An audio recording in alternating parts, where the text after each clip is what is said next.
Masters ನಾವೆಲ್ಲ ಇವತ್ತು ಒಂದು ಆಧ್ಯಾತ್ಮಿಕ ಶಾಸ್ತ್ರ ಅಂದ್ರೆ ನಮ್ಗೆಲ್ಲ ಗೊತ್ತಿದೆ. Spiritual science. ಸೊ ಮೊನ್ನೆ ನಮಗೆ ನಮ್ಮ ಚನ್ನಬಸವ ಸರ್ ಅವರು ತಿಳಿಸ್ಕೊಟ್ರು. ಸೊ ಆಧ್ಯಾತ್ಮಿಕ ಶಾಸ್ತ್ರ ಅಂದ್ರೆ ಕಾರ್ಯಕಾರಣ ಸಂಬಂಧ ಅನ್ನೋದನ್ನ ಇವತ್ತು ತಿಳ್ಕೊಂಡು ನಾವ್ ಯಾವುದೇ ಒಂದಕ್ಕೆ ಬರ್ಬೇಕು ಅಂದ್ರೆ ಅದಕ್ಕೆ ಕಾರಣ ಮತ್ತು ಕಾರ್ಯ ಸಂಬಂಧ ಇದ್ರೇನೆ ಬಂದಿರ್ತೀವಿ. ಸೊ ಇವಾಗ ಆಧ್ಯಾತ್ಮಿಕ ವಿಜ್ಞಾನ ಅನ್ನೋದು ನಮ್ಮ ಭಾರತಕ್ಕೆ ಮಾತ್ರ ಸೀಮಿತವಾಗಿಲ್ಲ. ಅದು ಎಲ್ಲ ದೇಶಗಳಿಗೂ ಸಂಬಂಧಿಸಿದ್ದದು. ಇಡೀ ಪ್ರಪಂಚದಲ್ಲಿರುವ ಪ್ರತಿಯೊಬ್ಬ ಮನುಷ್ಯನಿಗೂ ಆಧ್ಯಾತ್ಮಿಕ ವಿಜ್ಞಾನ ಅನ್ನೋದು ಸಂಬಂಧಿಸಿದ್ದು. ಸೊ ನಾವ್ ಅನ್ಕೊಂತೀವಿ ನಮ್ಮ ಭಾರತದಲ್ಲೇ ಇದು ಅದ್ಭುತವಾಗಿದೆ. ಇದಕ್ಕಿಂತ ನಿಮಗೆಲ್ಲ ಗೊತ್ತಿರ್ಬೋದು. ಈ ಒಂದು ಸ್ಪಿರಿಚುವಲ್ ಸೈನ್ಸ್ ಅನ್ನೋದು ಇಂಡಿಯಾದಲ್ಲದೆ ನಮ್ಮ ಫಾರಿನ್ ಆಥರ್ಸ್ ಎಷ್ಟು ಅದ್ಭುತವಾಗಿ ಎಷ್ಟೆಷ್ಟು ಪುಸ್ತಕಗಳನ್ನ ಬರೆದಿದ್ದಾರೆ ಅಂದ್ರೆ ಆ ವಿದೇಶಗಳಲ್ಲೂ ಕೂಡ ಈ ಸ್ಪಿರಿಚುವಲ್ ಸೈನ್ಸ್ ಅನ್ನೋದು ಇದೆ. ಉದಾಹರಣೆ ಹೇಳ್ಬೇಕನ್ನ ನಮ್ ದೀನಾ ಮರಿಯನ್ನೇ ಆಗಿರ್ಬೋದು. ಸೊ ರೀಸೆಂಟ್ ಆಗಿ ನಮ್ಮ ಬುಕ್ಕು ಸೀತಾಯಣ. ಸೊ ಈಗ ಎಷ್ಟೋ ಜನ ಇದ್ದಾರೆ. ರಿಚರ್ಡ್ ಬಾಕ್ ಆಗಿರ್ಬೋದು, ಗುಡ್ ಮ್ಯಾನ್. ಸೊ ಈಗ ಎಷ್ಟು ಜನ ಇದ್ದಾರೆ, ಅವರೆಲ್ಲ ಸ್ಪಿರಿಚುವಲ್ ಸೈನ್ಸಿಸ್ಟು. ಸೊ ಹಾಗೆ ನಮ್ಮ ಇಂಡಿಯಾದಲ್ಲದೇನೆ ಬೇರೆ ದೇಶಗಳಲ್ಲೂ ಕೂಡ ಈ ಸ್ಪಿರಿಚುವಲ್ ಸೈನ್ಸ್ ಅನ್ನೋದು ಆಧ್ಯಾತ್ಮಿಕ ವಿಜ್ಞಾನ ಅನ್ನೋದು ಇದೆ. ಇದು ಯಾವುದೋ ಒಬ್ಬ ವ್ಯಕ್ತಿ, ಯಾವುದೋ ಒಂದು ಊರು, ಯಾವುದೋ ಒಂದು ಪ್ರದೇಶಕ್ಕೆ ಮಾತ್ರ ಸೀಮಿತ ಆಗಿದೆ ಅಂತ ಇಲ್ಲ ಇಲ್ಲಿ. ಈ ಆಧ್ಯಾತ್ಮಿಕ ವಿಜ್ಞಾನವನ್ನ ಗ್ರಹಿಸ್ಬೇಕು ಅಂದ್ರೆ ಏನು, ಅವನು ಒಬ್ಬ ಒಂದು ಆತ್ಮ ವಿಜ್ಞಾನದ ವಿದ್ಯಾರ್ಥಿ ಆಗಿರ್ಬೇಕು. ಸೊ ಈ ಒಂದು ಸ್ಪಿರಿಚುವಲ್ ಸೈನ್ಸ್ ಅವ್ನು ತಿಳ್ಕೋಬೇಕು ಅಂದ್ರೆ ಒಬ್ಬ ಸ್ಟೂಡೆಂಟ್ ಆಗ್ಬೇಕು. ಆ ಸ್ಟೂಡೆಂಟ್ ಆಗೋದೇ ಮುಖ್ಯ ಲಕ್ಷಣ ಇಲ್ಲಿ. ಇವಾಗ ನಾವೇನೋ ಒಂದು ಕಲಿಬೇಕು ಅಂದ್ರೆ ಒಬ್ರ ಗುರು ಇದ್ರೆ ಅವನ ಹತ್ರ ಶಿಷ್ಯ ಆದ್ರೇನೆ ನಾವು ಕಲಿಯೋದಕ್ಕೆ ಸಾಧ್ಯ. ಸೊ ನಮಗ್ ತಿಳಿದೇ ಇರೋದು ಯಾರ ಹತ್ರನೋ ಹೋಗಿ ಹೇಳ್ಕೊಡಿ ಅಂತಂದು ಅವಾಜ್ ಹಾಕಿ ಅಥವಾ ಅವ್ರ ಹತ್ರ ಜೋರ್ ಮಾಡಿ ಹೇಳಿದ್ರೆ ಆಗತ್ತಾ? ಅವ್ರ ಹತ್ರ ವಿನಯ, ನಾವು ಅವ್ರ ಹತ್ರ ಬೇಡ್ಕೊಂಡು ಕೂತ್ಕೊಂಡು ಹೇಳ್ಕೊಡಿ ಅಂತ ವಿನಯದಿಂದ ಕೇಳಿದಾಗ ಏನಾಗುತ್ತೆ, ಅದು ನಾವು ತಿಳಿತಾ ಹೋಗುತ್ತೆ. ಹಾಗೆ ಇಲ್ಲಿ ನಾವು ಸ್ಪಿರಿಚುವಲ್ ಸೈನ್ಸ್ ಅಂತ ತಿಳಿಬೇಕು ಅಂತ ಹೋದಾಗ ನಾವು ಕೂಡ ಒಬ್ಬ ವಿದ್ಯಾರ್ಥಿ ಆಗ್ಬೇಕು. ಅದೇ ಮುಖ್ಯ ಇಲ್ಲಿ. ಸೊ ನಮ್ಮ ಈ ಒಂದು PSSM ಅಲ್ಲಿ ಎಲ್ಲರನ್ನ ಈ ಒಂದು ಸ್ಟೂಡೆಂಟ್ ಮಾಡೋದ್ರಲ್ಲಿ ನಿರಂತರವಾಗಿ ಏನ್ ಮಾಡ್ತಾ ಇದೆ, ಇದು ಸ್ಪಿರಿಚುವಲ್ ಸೈಂಟಿಸ್ಟ್ ಗಳನ್ನ ಉದ್ಭವಿಸೋದು ಅಂದ್ರೆ ಕ್ರಿಯೇಟ್ ಮಾಡೋದಕ್ಕೆ ಇದೆ ಈ PSSM ಅನ್ನೋದು. ಈ PSSM ಏನಿದು ಸ್ಕೂಲ್ ಇದ್ದಂಗೆ. ಈ ಸ್ಪಿರಿಚುವಲ್ ಸೈನ್ಸ್ ಸ್ಟೂಡೆಂಟ್ಗಳನ್ನ ಕ್ರಿಯೇಟ್ ಮಾಡೋದಕ್ಕೆ ಇದೆ ಇದು. ಇಲ್ಲಿ ಯಾರು PSSM ಅಲ್ಲಿ ಇದ್ದಾರೆ, ಅವರೆಲ್ಲ ಸ್ಟೂಡೆಂಟ್ ಆಗಿ ಬಂದಿದ್ದಾರೆ. ಅವರೆಲ್ಲ ಏನಾಗ್ತಿದ್ದಾರೆ, ಒಬ್ಬ ಸ್ಪಿರಿಚುವಲ್ ಸೈಂಟಿಸ್ಟ್ ಗಳಾಗೋರು, ಆಧ್ಯಾತ್ಮಿಕ ವಿಜ್ಞಾನಿಗಳಾಗಿ. ಅದೇ ನಮ್ಮ ಪಿರಮಿಡ್ ಸ್ಪಿರಿಚುವಲ್ ಸೊಸೈಟಿ ಮೂವ್ಮೆಂಟ್ ನ ಒಂದು ದೊಡ್ಡ ಸಾಧನೆ, ಗುರಿ ಅದು. ಸೊ ನಮಗೆಲ್ಲ ಗೊತ್ತಿದೆ ಇಲ್ಲಿ ನಾವು ಆ ಒಂದು ಆಧ್ಯಾತ್ಮಿಕ ವಿಜ್ಞಾನಿಗಳು ಸ್ಪಿರಿಚುವಲ್ ಸೈಂಟಿಸ್ಟ್ ಆಗ್ಬೇಕಂದ್ರೆ ಏನ್ ಮಾಡ್ಬೇಕು. ಇವಾಗ ಉದಾಹರಣೆ ಒಂದು ಹಿಂದೂ ಮಹಾಸಾಗರ ಇದೆ. ಅಲ್ಲಿ ನಾವು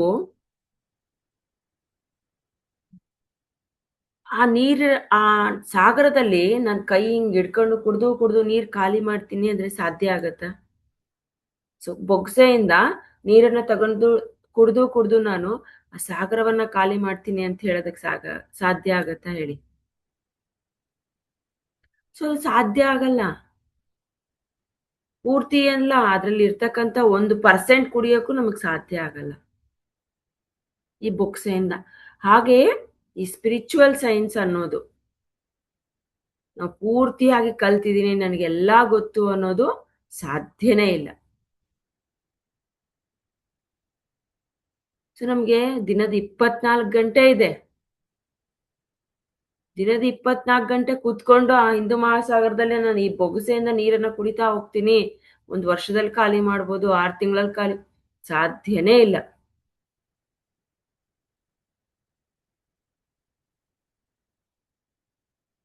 ಸೊ ಹಾಗೆ ನಾವು ಇಲ್ಲಿ ಆಧ್ಯಾತ್ಮಿಕ ವಿಜ್ಞಾನವನ್ನ ತಿಳಿತಾ ಹೋದ್ರೆ ತಿಳಿದಷ್ಟು ಇದೆ ಇಲ್ಲಿ. ಸೊ ನಾವೇನ್ ಮಾಡ್ಬೇಕು, ಸುಮ್ನೆ ಕುಳಿತು ನಮ್ ಸಮಯವನ್ನ ವ್ಯರ್ಥ ಮಾಡಬಾರ್ದು ನಾವು. ನಾವೆಷ್ಟೆಷ್ಟು ಆ ಸಮಯವನ್ನ ವ್ಯರ್ಥ ಮಾಡದೆ ಜ್ಞಾನವನ್ನ ಪಡಿತೀವಿ, ಅಷ್ಟು ನಮಗೇನಾಗ್ತಾ ಹೋಗುತ್ತೆ, ಲಾಭ ಆಗ್ತಾ ಹೋಗುತ್ತೆ. ನಾವು ಆ ಸಮುದ್ರದಲ್ಲಿ ಒಂದು ಗ್ಲಾಸ್ ನೀರ್ ಕುಡ್ದಷ್ಟು ಆಗತ್ತೆ ಅಷ್ಟೇ. ನಾವು ಜ್ಞಾನ ಈ ಲೋಕಕ್ಕೆ ಬಂದಿದೀವಿ, ಈ ಜನ್ಮ ತಗೊಂಡಿದೀವಿ, ಅಷ್ಟೇ ಜ್ಞಾನ ನಮ್ದು. ನೀವೆಷ್ಟು ತಗೋತೀರಾ ಅಷ್ಟು ಲಾಭ ಆಗ್ತಾ ಹೋಗುತ್ತೆ ಅಷ್ಟೇ. ಸೊ ಇವಾಗ ನಮಗೆ ನಾನು ಹೇಳ್ದೆ, ಈ ಒಂದು ಯಾವುದೇ ಒಂದಕ್ಕೂ ಬೇಕು ಅಂದ್ರೆ ಕಾರಣ ಮತ್ತು ಕಾರ್ಯ, ಅದು ಸಂಬಂಧ ಇದ್ದೇ ಇರುತ್ತೆ. ಸೊ ಈ ಆಧ್ಯಾತ್ಮಿಕ ವಿಜ್ಞಾನ ಅನ್ನೋದು ಒಂದು ಕಾರಣ ಮತ್ತು ಕಾರ್ಯದ ಸಂಬಂಧ.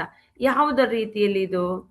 ಸೊ ಇವಾಗ ಬೆಂಕಿ ಹಚ್ಚಿದ್ರೆ ತಾನೆ ನಮಗೆ ಹೊಗೆ ಬರೋದು. ಬೆಂಕಿ ಹಚ್ಚದೇ ಇದ್ರೆ ಹೊಗೆ ಹೆಂಗ್ ಬರುತ್ತೆ? ಹೌದಾ ಇಲ್ಲ ಹೇಳಿ? ಸೊ ಅದಕ್ಕೆ ಯಾವುದೇ ಒಂದು ಕಾರ್ಯವನ್ನ ನೋಡಿ ಅದರ ಹಿಂದೆ ಇರ್ಬೋದು ಮತ್ತೆ ಅದರ ಮುಂದೆ ಇರ್ಬೋದು, ನಾವು ಅದನ್ನ ಊಹಿಸ್ಬೋದು ನಾವು ಮಾಡುವಂತ ಕಾರ್ಯದ ಮೇಲೆ.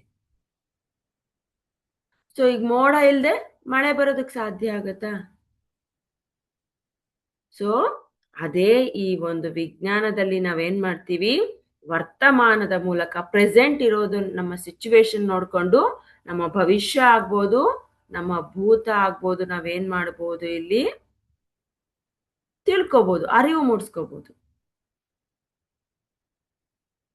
ಸೊ ಈಗ ಹೇಗೆ ನಾವು ಅಂದ್ರೆ ಈ ಕಾರಣ ಮಾಡ್ತಕ್ಕಂಥದ್ದು ಸಂಬಂಧಗಳನ್ನ, ಕಾರಣ ಕಾರ್ಯ, ನಿಮ್ಮ ಕಾರ್ಯದ ಮೇಲೆ ನಿಮ್ಮ ಕಾರಣ ಸಂಬಂಧಗಳು ತಿಳಿತಾ ಹೋಗುತ್ತೆ. ಅದಕ್ಕೆ ಉದಾಹರಣೆ ನೋಡಿ, ಒಬ್ಬ ದೊಡ್ಡ ಸಂಗೀತ ವಿದ್ವಾಂಸ, ಓಕೆ, ಮಂಗಳಪಲ್ಲಿ ಅನ್ನೋ ಊರಲ್ಲಿ, ಅಲ್ಲಿ ನಮಗೆಲ್ಲ ಗೊತ್ತಿದೆ ಬಾಲಮುರಳಿಕೃಷ್ಣ ಅವರು, ಅವರ ಒಂದು ಚಿಕ್ಕ ವಯಸ್ಸು 6ನೇ ವಯಸ್ಸಿನಲ್ಲಿ ಒಂದು ಅದ್ಭುತವಾದಂತ ಒಂದು ಸಂಗೀತ ಕಚೇರಿಯನ್ನ ಅವ್ರು ಕೊಡ್ತಾರೆ ತಮ್ಮ 6ನೇ ವಯಸ್ಸಿನಲ್ಲಿ. ಅಂದ್ರೆ ಆ 6ನೇ ವಯಸ್ಸಿನಲ್ಲಿ ಅಷ್ಟು ಅದ್ಭುತವಾದ ಸಂಗೀತ ಕಚೇರಿಯನ್ನ ಕೊಟ್ಟಿದ್ದಾರೆ ಅಂದ್ರೆ ಅವರ ಒಂದು ಏನು ಸಂಬಂಧ ಇದೆ, ಅವರ ಕಾರ್ಯ ಏನು, ಸಂಗೀತ ಕೊಟ್ಟಿದ್ದಾರೆ. ಕಾರಣ ಏನು ಅಂದ್ರೆ ಅವರ ಇಂದಿನ ಗತ ಎಷ್ಟೋ ಜನ್ಮಗಳಿಂದ ಏನ್ ಮಾಡಿದ್ದಾರೆ, ಅವ್ರ ಸಂಗೀತದಲ್ಲಿ ಸಾಧನೆಯನ್ನ ಮಾಡಿರ್ಬೇಕು.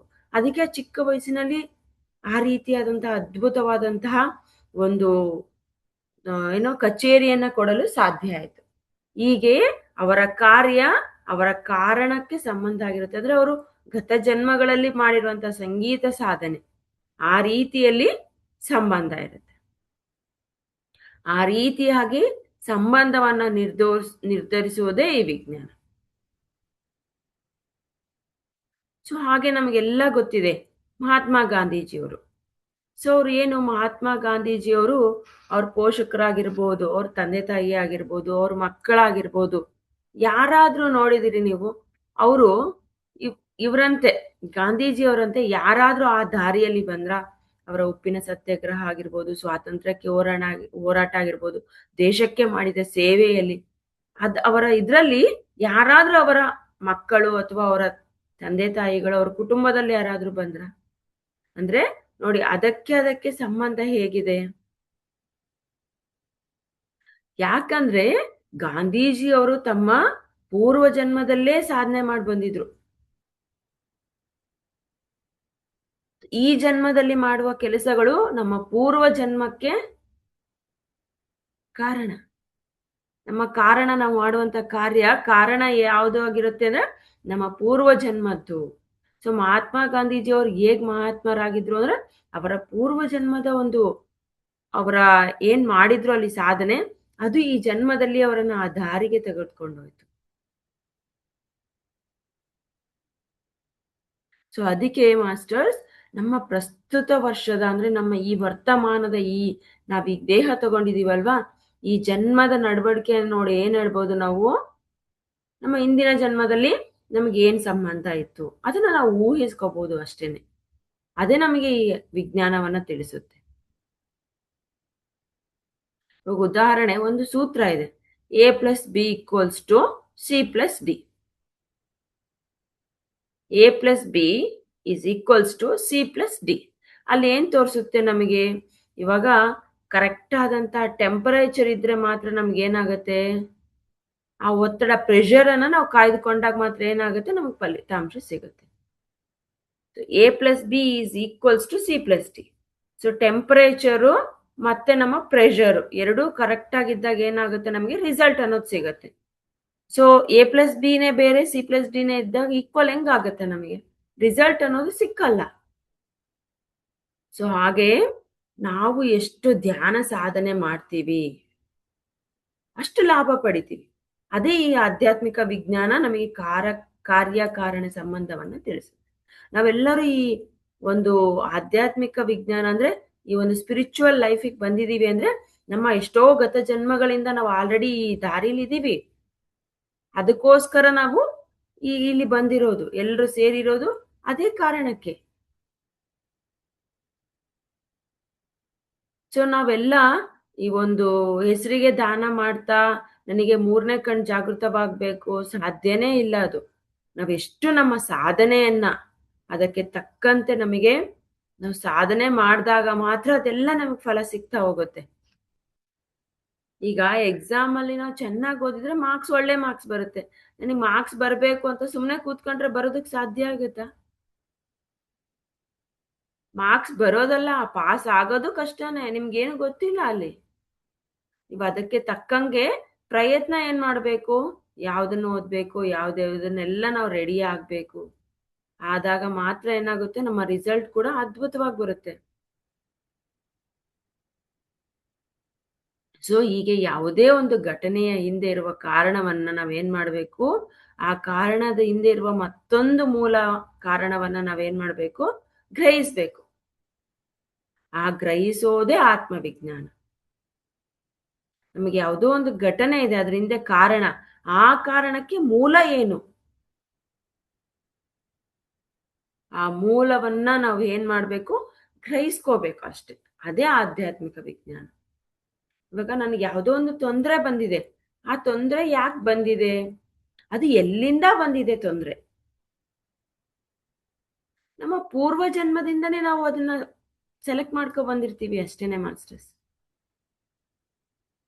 ಸೊ ಈಗ ಉದಾಹರಣೆ ನನ್ನದೇ ತಗೊಳ್ಳಿ. ನಾನು ಮದುವೆ ಆದ ವಸ್ತ್ರದಲ್ಲಿ ದೊಡ್ಡ ಕುಟುಂಬ ಅಂತ ನನಗೆ ತುಂಬಾ ಬಂದಿದ್ದೀನಿ ಅಂತ ಇತ್ತು. ಸೊ ಯಾಕಪ್ಪ ಇಷ್ಟು ದೊಡ್ಡ ಕುಟುಂಬ ಸಿಕ್ಕಿದೆ ನನಗೆ? ತುಂಬಾ ಬೇಜಾರಾಗ್ತಿದೆ. ಯಾಕೆ ಇಷ್ಟು ನಾನು ಇದರಿಂದೆಲ್ಲ ಇಷ್ಟು ಸಮಸ್ಯೆ ಅನುಭವಿಸ್ತಾ ಇದ್ದೀನಿ? ಯಾಕೆ ನನಗೆ ಇಷ್ಟು ದೊಡ್ಡ ಕುಟುಂಬ ಕೊಟ್ಟೆ? ನನ್ನ ಒಂದು ಪಾಸ್ಟ್ ಲೈಫ್ ಅಲ್ಲಿ ನನ್ನ ಒಂದು ಗತ ಜನ್ಮದಲ್ಲಿ ನನ್ಗೇನಾಗಿದೆ? ಸೊ ಗತ ಜನ್ಮದಲ್ಲಿ ನನಗೆ ಯಾವುದೇ ಅಕ್ಕ ತಂಗಿ, ಅಣ್ಣ ತಮ್ಮ ಆಗಿರ್ಬೋದು, ಗಂಡನ ಕಡೆ ಆಗಿರ್ಬೋದು, ಯಾರು ಇಲ್ಲ ನನಗೆ. ನಾನು ಗತ ಜನ್ಮದಲ್ಲಿ ಒಬ್ಬ ಅನಾಥೆ. ಸೊ ನನ್ನ ಗಂಡನ ಮನೆ ಕಡೆ ಕೂಡ ಏನಾಗಿರುತ್ತೆ? ಒಬ್ನೇ ಮಗ ಇರ್ತಾನೆ. ನನಗೆ ಯಾರೂ ಇಲ್ಲ. ನಾನು ತಗೊಬಂದಿದ್ದೀನಿ ಅದನ್ನ ಬೇಕು ಅಂತ. ಸೊ ಈ ಜನ್ಮದಲ್ಲಿ ನನಗೇನಾಗಿದೆ? ನನ್ನ ಕಡೆ ಆಗಿರ್ಬೋದು, ಹಸ್ಬೆಂಡ್ ಕಡೆ ಆಗಿರ್ಬೋದು, ತುಂಬಾ ಕುಟುಂಬದಲ್ಲಿ ಬಂದಿದ್ದೀನಿ. ನಾನೇ ಅದನ್ನ ಪಡ್ಕೊಂಡು ಬಂದಿದ್ದೀನಿ. ಆ ಕಾರಣ ನನ್ನಲ್ಲೇ ಇದೆ. ನಾನು ಮೂಲ ಹುಡುಕೊಂಡೆ ಯಾಕೆ ಅಂತ. ಅದರಿಂದ ನನ್ಗೇನಾಗ್ತಿದೆ? ಏತಕ್ಕಾಗಿ ನನಗೆ ಬೇಕಾಗಿತ್ತು ಇದು ಅಷ್ಟೊಂದು? ಹುಡುಕೊಂಡಾಗ ನನಗೆ ಸಿಕ್ತು. ಅದು ನನ್ನ ಗತ ಜನ್ಮದ್ದು. ಹೀಗೆ ಆ ತರ ತಿಳ್ಕೊಳ್ಳೋದೇ ಇದು ಆಧ್ಯಾತ್ಮಿಕ ವಿಜ್ಞಾನ. ಸೊ ಇಲ್ಲಿ ಕಾರಣ ಕಾರ್ಯ, ಕಾರ್ಯ ಕಾರಣ ಸಂಬಂಧ ಇಲ್ಲದೆ ಯಾವುದೂ ನಡೆಯಲ್ಲ. ನಾವು ಅದಕ್ಕೆ ಹುಡುಕ್ತಾ ಹೋಗ್ಬೇಕು ಕಾರಣ. ಆ ಹುಡುಕ್ತಾ ಹೋಗೋದು, ಅದಕ್ಕೆ ಮೂಲ ಕಾರಣವನ್ನು ಹುಡುಕ್ತಾ ಹೋಗೋದೇ ಆಧ್ಯಾತ್ಮಿಕ ವಿಜ್ಞಾನ. ಸೊ ನಮ್ಮ ಧ್ಯಾನ ಸಾಧನೆಯಲ್ಲಿ ನನಗೆ ಧ್ಯಾನ ಸರಿ ಹೋಗ್ತಾ ಇಲ್ಲ, ಆಲೋಚನೆಗಳು ಕಡಿಮೆ ಆಗ್ತಾನೆ ಇಲ್ಲ ಅಂದ್ರೆ ಅದಕ್ಕೆ ಮೂಲ ಕಾರಣ ಹುಡುಕ್ಬೇಕು. ನಿಮ್ಮ ಮಾತಾಗಿರ್ಬೋದು, ನೀವು ಕೇಳುವ ವಿಷಯ ಜಾಸ್ತಿ ಆಗಿರ್ಬೋದು. ಇಲ್ಲಿ ನಾವು ವರ್ತಮಾನದಲ್ಲಿ ಧ್ಯಾನ ಮಾಡ್ತಿದೀವಿ ಅಂದ್ರೆ ನಮ್ಮ ಗತ ಜನ್ಮದ್ದೇ ಆಗಿರಲ್ಲ, ನಮ್ಮ ಇಂದಿನ ದಿನದ್ದಾಗಿರ್ಬೋದು.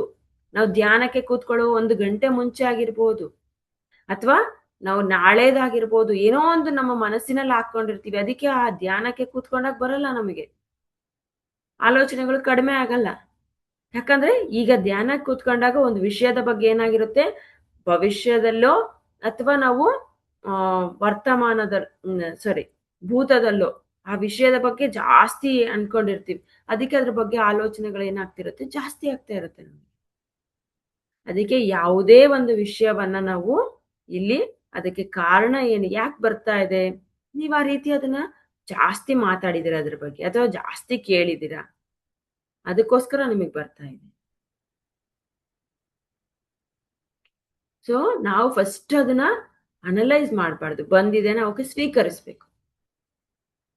ಸ್ವೀಕರಿಸಿದ ನಂತರ ನಾವು ನಿಧಾನವಾಗಿ ಅದಕ್ಕೆ ಮೂಲ ಕಾರಣ ಹುಡುಕಿದಾಗ ನಮಗೆ ಸಿಗ್ತಾ ಹೋಗುತ್ತೆ. ಸೊ ಇದು ಆಧ್ಯಾತ್ಮಿಕ ವಿಜ್ಞಾನದಲ್ಲಿ ಕಾರ್ಯ ಕಾರಣ ಸಂಬಂಧ ಹೇಗಿರುತ್ತೆ. ಯಾಕಂದ್ರೆ ನಾವು ಯಾವುದೋ ಒಂದು ತೊಂದರೆ ಬಂದ ತಕ್ಷಣ ಯಪ್ಪ ಯಾಕೆ ಬಂದಿದೆ ಅಂತ ಹೇಳ್ತೀವಿ. ನಮ್ಮ PSM ಅಲ್ಲಿ ನಮಗೆ, ನಾವು ವಿದ್ಯಾರ್ಥಿಗಳಾಗಿರೋದ್ರಿಂದ ನಮ್ಮ ಸರ್ ಪತ್ರಿಜಿ ಅವರು ಏನ್ ಹೇಳ್ಕೊಟ್ಟಿದ್ದಾರೆ ನಮಗೆ, ಯಾವುದೇ ತೊಂದರೆ ಇಲ್ಲ ಅದನ್ನು ಸ್ವೀಕರಿಸಿ, ಅದೊಂದು ಕಲಿಕೆ, ಯಾವ ರೀತಿ ನಾವು ಕಲಿತಿದೀವಿ ಅನ್ನೋದನ್ನ ಕಲಿಸೋದೇ ಈ ಆಧ್ಯಾತ್ಮಿಕ ವಿಜ್ಞಾನ. ಅದನ್ನ ನಾವು ಇಲ್ಲಿ ಮಾಡ್ಬೇಕು. ಈ ಆಧ್ಯಾತ್ಮಿಕ ವಿಜ್ಞಾನ ನಾವೊಬ್ಬ ವಿದ್ಯಾರ್ಥಿಗಳು ಇಲ್ಲೆಲ್ಲ ಕಲಿಯೋದಕ್ಕೆ, ನಮ್ಮನ್ನ ಒಬ್ಬ ಸೈಂಟಿಸ್ಟ್ಗಳಾಗಿ ಮಾಡೋದಕ್ಕಿರೋದು ಈ PSM. ನಮ್ಮ ಪತ್ರಿಸರ ಆ ವಿಷಯಗಳು, ಆ ಜ್ಞಾನ ಅನ್ನೋದು ಅಷ್ಟು ಅದ್ಭುತವಾಗಿ ನಮ್ಮನ್ನೆಲ್ಲ ರೆಡಿ ಮಾಡ್ತಾ ಇದೆ. ನಾವದನ್ನ ಆಚರಣೆ ಮಾಡಬೇಕು, ಆಗ ಮಾತ್ರ ನಾವೆಲ್ಲ ಸ್ಪಿರಿಚುವಲ್ ಸೈಂಟಿಸ್ಟ್ ಆಗ್ತೀವಿ. ಸುಮ್ಮನೆ ಕೇಳಿದಾಗ ಆಗೋದಕ್ಕೆ ಸಾಧ್ಯ ಇಲ್ಲ, ನಾವು ಆಚರಣೆ ಮಾಡಬೇಕು. ಅದನ್ನೇ ನಮ್ಮ ಗುರುಗಳು ನಮಗೆ ಹೇಳ್ಕೊಟ್ಟಿರೋದು.